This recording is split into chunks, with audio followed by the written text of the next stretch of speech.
માં જગદંબાનું વાહન કયું? સિંહ.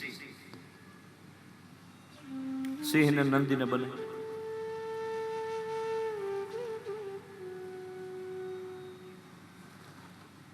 હવે ગણપતિ દાદાનું વાહન કયું? હાવ નાનું એવું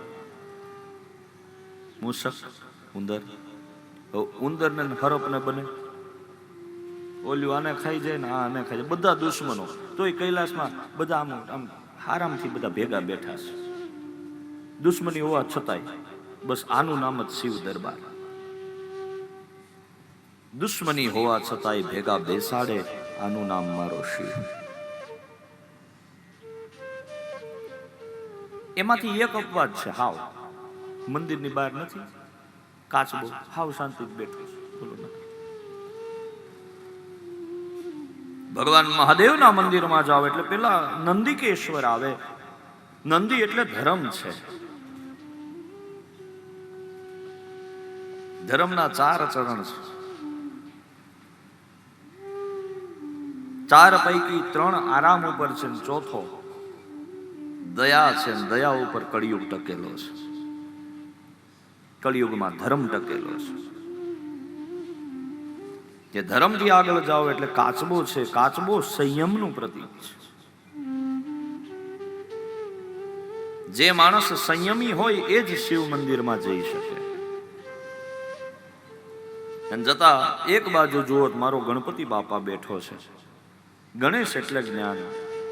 અને એક બાજુ જુઓ તો મારો હનુમાનજી મહારાજ બેઠો છે. હનુમાનજી એટલે વિવેક. અતુલિત બલધામમ હેમ શૈલાભદેહમ ધનુજવન કૃષાનુમ જ્ઞાનીનામ અગ્રગણ્યમ. વિવેકી છે. અવિવેક એ જ કરી શકશે જેનામાં જ્ઞાન નહીં હોય. જ્ઞાની માણસ અવિવેક ન કરી શકે. આગળ ચાલ્યા છે મહારાજ.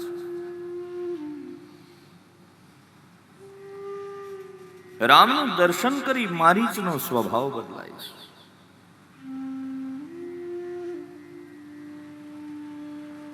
ભગવાન રામની સામે જોતા એનો સ્વભાવ બદલાતા મનમાં વિચાર કરે, હવે શું કરવું?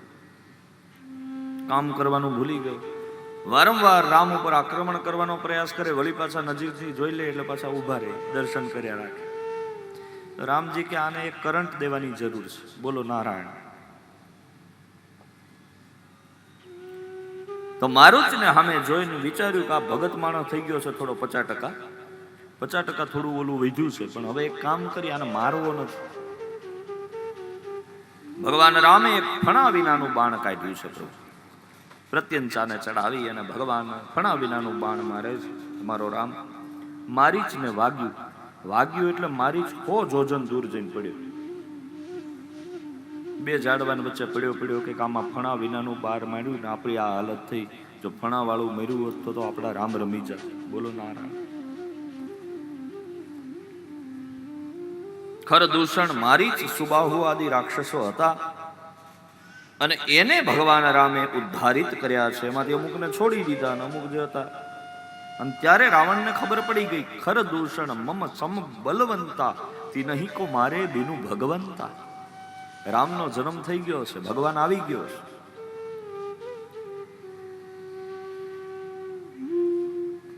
એ દિવસે નક્કી થયું છે કે ભગવાન આવ્યા છે.